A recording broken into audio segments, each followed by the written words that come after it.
నమస్తే. Welcome to our channel. నేను రవీంద్ర బాబు.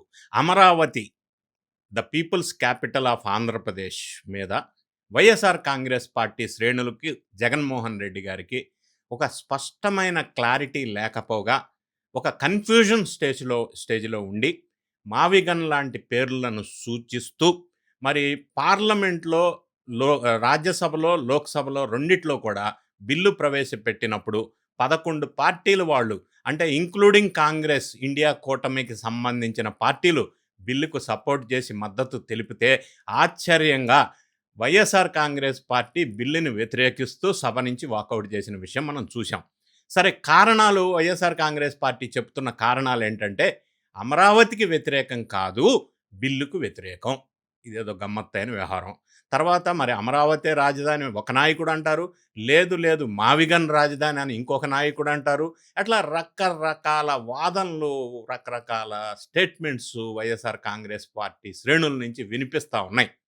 ప్రధానంగా వైఎస్ఆర్ కాంగ్రెస్ పార్టీ లేదా జగన్మోహన్ రెడ్డి గారు అండ్ బ్యాచ్ చేస్తున్నటువంటి ఆరోపణలో ప్రధానమైన ఆరోపణ ఏంటంటే ఎందుకు వీళ్ళు అమరావతికి బిల్లుకి ఎగనెస్టు లేదా అమరావతికి వ్యతిరేకంగా ఇంకొక రకమైన ప్రపోజల్స్ అని అంటే వాళ్ళు చేస్తున్నటువంటి ఆరోపణలు ఏంటంటే అమరావతిలో తీవ్రమైన అవినీతి జరుగుతుంది. మరి గతంలో జగన్మోహన్ రెడ్డి గారు 2019, 2024లో అధికారంలో ఉన్న 5 సంవత్సరాల్లో లేదా అధికారంలోకి రాకముందు ఇన్సైడర్ ట్రేడింగ్ జరిగింది అమరావతిలో, భారీ అవినీతి అన్నారు. మరి అధికారంలోకి వచ్చిన తర్వాత ఇన్సైడర్ ట్రేడింగ్ జరిగిందని నిరూపించారా? లేదు, సపోర్ట్ చేయాల. సో ఇప్పుడు ప్రధానంగా ఆరోపణ ఏంటంటే అమరావతిలో కన్స్ట్రక్షన్ కాస్ట్ అబ్బో చాలా విపరీతమైన ఎక్కువ. ఎంత ఎక్కువ అంటే ఢిల్లీలో కొత్తగా నిర్మించినటువంటి పార్లమెంటు భవనం కంటే అమరావతిలో కన్స్ట్రక్షన్ కాస్ట్ ఎక్కువ. ఇంతేంటబ్బా కాస్ట్, ఎక్కడ కూడా ఇంత కాస్ట్ లేదని జగన్మోహన్ రెడ్డి గారు చెప్పారు. ఇంకొక ఎగ్జాంపుల్ వాళ్ళు తీసుకున్నారు కంపారిజన్. తెలంగాణలో కొత్తగా నిర్మించినటువంటి సెక్రటేరియట్ ఎంత ఖర్చు అయింది, దానికంటే అమరావతి 2 రెట్లు 3 రెట్లు ఎక్కువైంది. అబ్బా ఇంత కాస్ట్ ఎక్కడా లేదు ఇండియాలో. కన్స్ట్రక్షన్ కాస్ట్ భారీగా కన్స్ట్రక్షన్ కాస్ట్ పెంచేశారు అని కొన్ని కంపారిజన్స్ తీసుకొని చెప్తూనే అవినీతి జరుగుతుందని ప్రధానంగా ఆరోపిస్తూ ఉన్నారు. సో ఈ విషయం మీద ఈ వీడియోలో అసలు ఏంటి, నిజమేంటి, అమరావతిలో అవినీతి జరిగిందా, జరిగితే ఎలా జరిగింది, జరగలేదు అంటే వైఎస్ఆర్ కాంగ్రెస్ పార్టీ చేస్తున్న ఆరోపణలో నిజాల్ని నిగ్గు తేల్చే ప్రయత్నం చేద్దాం. సో వైఎస్ఆర్ కాంగ్రెస్ పార్టీ అమరావతికి అనుకూలమే కానీ అవినీతికి వ్యతిరేకం, బిల్లుకు వ్యతిరేకం ఎందుకంటే అవినీతికి వ్యతిరేకం అని చెప్పి ఒక వింత వాదన వినిపిస్తుంది. అవినీతి నిజమైతే వెంటనే వైఎస్ఆర్ కాంగ్రెస్ పార్టీ అవినీతిని ప్రజల ముందు పెట్టాలా, 2 న్యాయ పోరాటం చేయాలా. అవేమీ లేకుండా ఉత్తుత్తి ఆరోపణలతో తప్పుడు ప్రచారం ఎందుకు చేయటం? ఏ రాజకీయ పార్టీ అయినా ప్రభుత్వ వ్యయాన్ని ఎక్స్పెన్సెస్ని ప్రశ్నించటం ప్రజాస్వామ్యబద్ధమే, కానీ ఆ ఆరోపణలకు కనీస ప్రాథమిక ఆధారాలు ఉండాలి కదా. అమరావతిలో స్క్వేర్ ఫీట్కి 14,000 రూపాయలు ఖర్చు చేస్తున్నారు, ఇది ప్రపంచంలోనే అతి పెద్ద కుంభకోణం అని వైసీపీ నేతలు గొంతు చించుకుంటున్నారు. కానీ ఆధారాలు మాత్రం చూపించరు ఎందుకు? చూపించేది ఉండే కదా. జగన్ చెప్తుందంతా అబద్ధమే వాళ్ళు చెప్తుంది. ఎందుకంటే నేను ఎగ్జాంపుల్స్ తీసుకుంటాను ఇప్పుడు, రియలిస్టిక్ డేటా. ఢిల్లీ కొత్త పార్లమెంట్ కంటే తెలంగాణ సెక్రటేరియట్ కంటే అమరావతి కన్స్ట్రక్షన్ కాస్ట్ చాలా ఎక్కువ అని ప్రచారం చేస్తున్నారు. ఇందులో నిజాలు ఒక్కసారి పరిశీలించినట్లయితే ఢిల్లీలో కొత్త పార్లమెంట్ 6.94 lakh స్క్వేర్ ఫీట్లో నిర్మించారు. ఒక్కొక్క square feet 17,291. Telangana secretariat 10 lakh square ఫీట్లో నిర్మించారు. Square feet cost 6,500.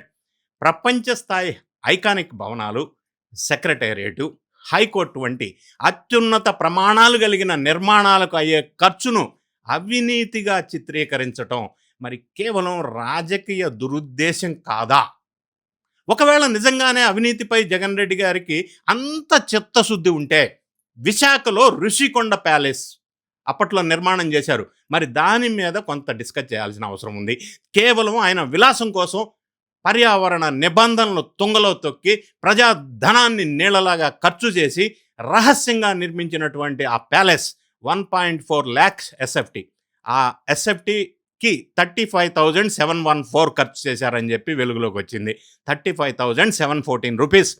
అమరావతిలో ప్రజా ప్రయోజనాల కోసం కట్టే భవనాలకు అంటే 70 lakh ఎస్ఎఫ్టీ, 6,895 మాత్రమే ఎస్ఎఫ్టీ పడుతుంది కాస్ట్. కానీ వీళ్ళు దాన్ని రెట్టింపు చేసి చెప్తా ఉన్నారు ప్రచారం. 6,895 మాత్రమే. రియల్ ఎస్టేట్ పేరుతో రకరకాలుగా దోపిడీ జరుగుతుంది, ఇన్సైడర్ ట్రేడింగ్ జరిగిందని చెప్పి వైఎస్ఆర్ కాంగ్రెస్ పార్టీ 5 ఏళ్లుగా చెబుతూనే ఉన్నారు, మనం వింటూనే ఉన్నాం.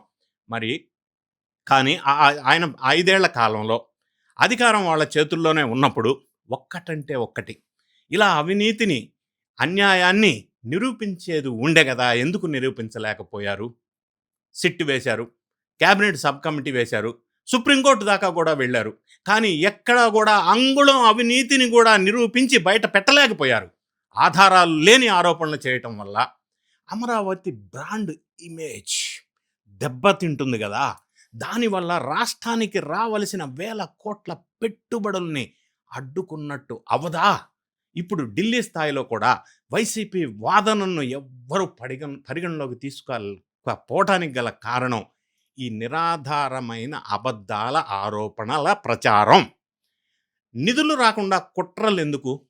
కేంద్ర ప్రభుత్వం అమరావతికి చట్టబద్ధత కల్పిస్తూ 15,000 కోట్లు ఆర్థిక సహాయాన్ని ప్రకటించడం వైసీపీకి మింగుడు పడటం లేదు, అది ఒక కారణం. ఇక world bank, Asian development bank వంటి అంతర్జాతీయ సంస్థలు నిధులు, ఫండ్స్ ఇస్తున్నారు అమరావతి కంటే. మరి అక్కడ పారదర్శకత ఉంది అని కదా అర్థం.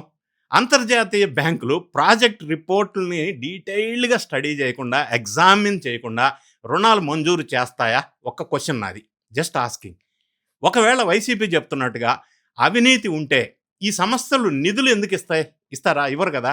ఈ ప్రాథమిక లాజిక్ని విస్మరించి బురద చల్లటం వల్ల వైసీపీ తన విశ్వసనీయతని కోల్పోతుంది. విశ్వసనీయతని కోల్పోయినట్టే కదా ఆధారాలు లేకుండా మాట్లాడితే. వైసీపీకి స్వయం వినాశక వ్యూహం ఏంటంటే 5 ఏళ్ల పాలనలో రాజధానిని ఒక శ్మశానంగా మార్చి అభివృద్ధిని అడ్డుకున్నటువంటి వైసీపీ ఇప్పుడు మళ్ళీ అదే పాత పాడటం రాజకీయంగా ఆత్మహత్యా సదృశ్యం అని ప్రజలు అనుకుంటా ఉన్నారు. అమరావతి అనేది కేవలం ఒక నగరం కాదు, అది 5 కోట్ల ఆంధ్రుల ఆత్మ గౌరవం, భవిష్యత్తు తరాలకి ఆర్థిక మూలధనం. దానిపై అడ్డగోలు లెక్కలు చెప్తూ, తప్పుడు అకౌంట్స్ చూపిస్తూ ప్రజల్ని భ్రమలో ఉంచాలి అని చూడటం మంచిది కాదు అనేది. అమరావతిపై చేసే ప్రతి కుట్రపూరిత ప్రచారం వైసీపీ పతనానికి మరింత వేగవంతం చేస్తుంది అన్న దాంట్లో సందేహం లేదు. ప్రజలు ఇప్పుడు ప్యాలెస్ రాజకీయాలకు, ప్రజా రాజధానికి మధ్య ఉన్న తేడాని గుర్తిస్తున్నారు. ఆ డిఫరెన్స్ని ప్రజలు ఇప్పుడు గుర్తిస్తూ ఉన్నారు. ఏంది ప్యాలెస్ కట్టేసి 500 కోట్లు ఖర్చు పెడితే ప్రజాధనం, అది పర్యావరణ ఈక్వేషన్ దెబ్బతింది, పర్యావరణ సమతుల్యం దెబ్బతింది. దీనివల్ల దీనికి అదే ప్యాలెస్కి నేషనల్ గ్రీన్ ట్రిబ్యునల్ 200 కోట్లు పెనాల్టీ వేశారు. అంటే ఇప్పుడు 700 crores ప్యాలెస్ అయింది.